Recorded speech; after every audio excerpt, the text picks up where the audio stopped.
When we first moved into our old Victorian home, we were unaware of its dark past. The neighbors spoke in hushed tones about a woman who had met a violent end there at the hands of her husband.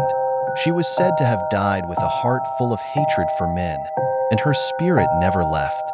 At first, it was just small things.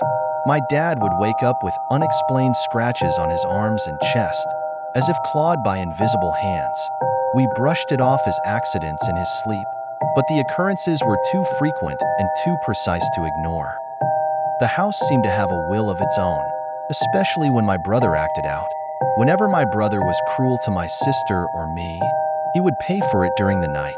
The scratches appeared on him too, deep and angry. One evening, after he hit our sister with a toy, we found him later that night, bleeding from a vicious nosebleed.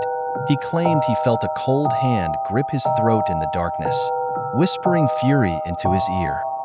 As the years passed, the house's malevolent presence became undeniable.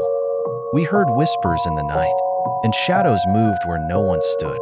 The air grew heavy with the scent of roses and decay, the woman's signature scent. They said, the day we finally left the house should have been a relief. But it was then that the spirit showed its full wrath. My brother, playing rough, accidentally broke his twin sister's arm, a final act of carelessness. That night, as we packed the last of our things, a palpable tension filled the air.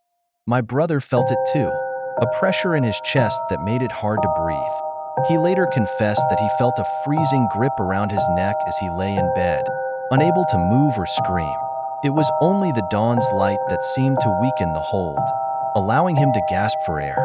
He swore that if we hadn't left that day, he wouldn't have lived to see the morning. As we drove away, the house loomed behind us, its windows dark and watchful, as if it were already hunting for its next victims. Some places are meant to be left alone. Like and subscribe for more real-life experience story.